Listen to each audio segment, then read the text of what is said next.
पाहूया लहान बाळाची सर्दी खोकला कफ कमी करण्याचा घरगुती उपाय। हे पाहण्या अगोदर जर चॅनलला सबस्क्राइब केले तर सबस्क्राइब करा आणि शेजारच्या बेल आयकॉनला क्लिक करा, कारण यानंतरचे व्हिडिओ मिळवण्यासाठी बेल आयकॉनला क्लिक करणं गरजेचं आहे। तर पाहूया या YouTube चॅनलच्या माध्यमातून आपल्याला आज खास अशी माहिती मिळणार आहे। बाळाची सर्दी तसेच बाळाच्या छातीतील कफ दूर कसा करायचा ही गोष्ट आपण पाहणार आहोत। पहा, तर आपण इथं साहित्य घेतलेलं आहे। पहा, खलबत्ता, चमचूपात्र, चमचा, एक प्लेट घेतलेली आहे, मोहरी घेतलेली सोबत आणि इत्यादी साहित्य घेतल्यानंतर आपल्याला या मोहरीमध्ये ही मोहरी घ्यायची। तर मोहरी चमचूपात्रामध्ये घ्यायची। आता चमचूपात्रामध्ये मोहरी आणि त्यानंतर मध आहे, मध पण घ्यायचं आहे। पहा, मध एवढं साहित्य आपल्या जवळ ठेवायचंय। आपण काय करणार आहोत, तर एक चमचा मोहरी आपण या खलबत्त्यामध्ये टाकणार आहोत आणि ही मोहरी पूर्णपणे एकदम बारीक करून घ्यायची। तर आपण एक चमचा मोहरी या खलबत्त्यामध्ये घेत आहोत, 2 चमचा घेतली तरी चालते। पहा, तर ही मोहरी आपल्याला पूर्णपणे एकदम बारीक कुटून घ्यायची।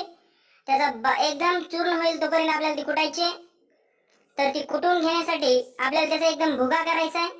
तर ते अशा पद्धतीने एकदम बारीक करायचे की त्या अशा पद्धतीने कुटून घेऊया आणि पूर्णपणे बारीक झाल्यानंतर तो भुगा बारीक झालाय की नाही हे हाताने आपण पाहायचंय आणि पाहिल्यानंतर तो एकदम बारीक करायचा आहे भुगा त्याचा, की जेणेकरून त्याचा सुगंध येईल।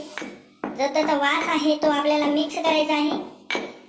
तर अशा प्रकारे आपण हा जी मोहरी आहे ती गावरान बारीक करून घेतलेली आहे। पहा, दाखवल्याप्रमाणे ही मोहरी पहा अशी आहे। त्या मोहरीचे दाणे आपली गावरान शेतामधील मोहरी। तर यामध्ये आपल्याला मध हा 1 चमचा घ्यायचा आहे। यामधील जी मोहरी आहे बारीक केलेली ती आपण 1 ते 1.5 चमचा घेऊया। 1 चमचा घेतलाय,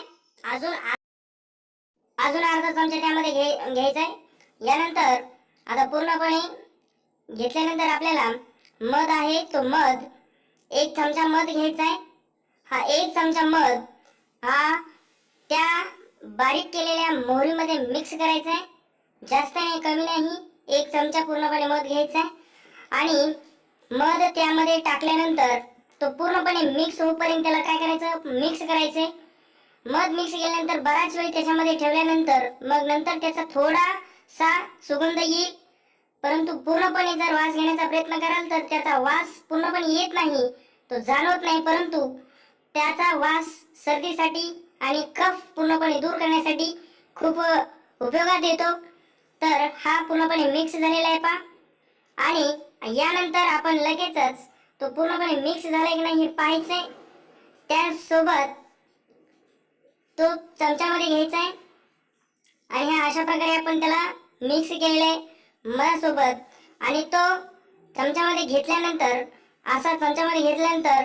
लहान बाळाच्या नाकासमोर त्याला धरायचंय। अशा बाळाच्या नाकासमोर त्याला धरायचे। बाळ झोपेत असतो किंवा जागे श्वास चालू असतो म्हणून बाळाच्या नाकासमोर त्याला धरायचंय। आपणही त्याचा वास घेऊन पाहाल तर वास येणार नाही, परंतु तो पूर्णपणे कफ आणि सर्दी यासाठी उपयोगात असतो, याची खात्री करावी। नाहीतर बरेच जण असे करतात की वास नाही आल्यानंतर म्हणतात की वासच येत नाही। असं न करता हा वास द्यायचाय, थोडा तरी वास येतो। अशा प्रकारे आपण हे घरगुती उपाय या चमचूपात्रात आपण केलेला आहे आणि हा परिपूर्ण आपल्यासाठी खूप असा उपयोगात येणारा घरगुती उपाय आहे। तर सर्वांनी चॅनलला सबस्क्राइब केलं नसेल तर सबस्क्राइब करा आणि शेजारच्या बेल आयकॉनला क्लिक करा आणि असेच घरगुती उपायाचे नवीन नवीन व्हिडिओ मिळवा। तुम्ही पाहिलात त्याबद्दल धन्यवाद। बेल आयकॉनला क्लिक करा।